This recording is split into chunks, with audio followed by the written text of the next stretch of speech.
Mr. Popper's Penguins, Chapter 16, On the Road.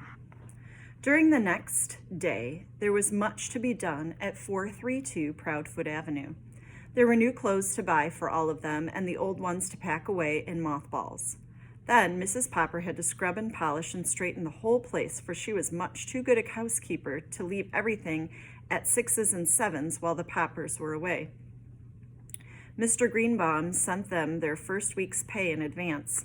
The first thing they did was to pay off the man who had installed the freezing plant in the basement. He had been getting rather uneasy about his money, and after all, without him, they could never have trained the penguins. Next, they sent a check to the company who had been shipping the fresh fish all the way from the coast. At last, everything was done, and Mr. Popper turned the key in the door of the little house. They were a little late in arriving at the railway station on account of the argument with the traffic policeman. The argument was on account of the accident to the two taxicabs. With 4 Poppers and 12 penguins, not to mention the 8 suitcases and pail of water with the live fish for the penguins' lunch, Mr. Popper found that they could not all fit into one cab, so he had to call a second one. Each of the taxi drivers was eager to be the first to get to the station and surprise the people there by opening the door of his cab and letting out 6 penguins. So they raced each other all the way, and in the last block they tried to pass each other and one of the fenders got torn off. The traffic officer naturally got very much annoyed. The train was about to pull out of the station when they arrived. Even with both taxi drivers helping them through the gate and over the brass rails onto the rear observation platform, they barely made it. The penguins were gasping. It had been decided that Mr. Popper should ride in the baggage car with the penguins to keep them from getting nervous, while Mrs. Popper and the children should ride in one of the Pullmans. Because of getting on at the observation end of the train, Mr. Popper had to take the birds through the whole length of the train. It was easy enough to get them through the club car, even with the pail of fish to carry. In the sleeping cars, however, where the porter was already making up some of the berths, there was trouble. The porter's ladders offered too much temptation to the penguins. There were a dozen happy orcs from a dozen ecstatic beaks. Popper's performing penguins, completely forgetting their discipline, fought to climb the ladders and get into the upper berths, which are beds. Poor Mr. Popper. One old lady screamed that she was going to get off the train whether it was going 90 miles an hour or not. A gentleman wearing a clergyman's collar suggested opening a window so that the penguins could jump out. 2 porters tried to shoo the birds out of the beds. Finally, the conductor and the brakeman with a lantern came to the rescue.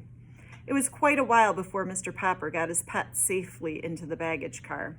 Mrs. Popper worried a little at the start over the idea of having Janie and Bill miss 10 weeks of school while they were on the road, though the children did not seem to mind. "And you must remember, my love," said Mr. Popper, who had never before been out of Stillwater in spite of his dreams of distant countries, "that travel is very broadening." There's the penguins in the sleeping car.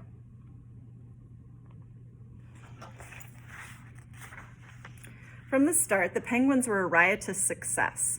Even their opening performance in Seattle went off without a hitch, probably because they had already rehearsed on a real stage. It was here that the penguins added a little novelty number of their own to the program. They were the first thing on the bill. When they finished the regular act, the audience went wild. They clapped and stamped and roared for more of Popper's performing penguins. Janie and Bill helped their father herd the penguins off the stage so that the next act could go on. This next act was a tightrope walker named Monsieur Duval. The trouble was that instead of watching him from the wings, as they should have done, the penguins got interested and walked out on the stage again to watch him more closely. Unfortunately, at this moment, Monsieur Duval was doing a very difficult dance on the high wire overhead. The audience, of course, had thought that the penguins were all through and were much pleased to see them return and line up with their backs to the audience and look up at Monsieur Duval dancing so carefully on the wire high above them. This made everyone laugh so hard that Monsieur Duval lost his balance. "Ork!" said the penguins, waddling away hurriedly in order not to be under him when he fell. Cleverly recovering his balance, Monsieur Duval caught the wire by the inside of his elbow and saved himself. He was very angry when he saw the poppers performing penguins opening wide their 12 red beaks as if they were laughing at him. "Go away, you stupid things," he said to them in French. "Orc?" said the penguins, pretending not to understand, and making remarks to each other in penguin language about Monsieur Duval. And whenever they appeared, the more they interfered with the other acts on the program, the better the audiences liked them. There's Monsieur Duval.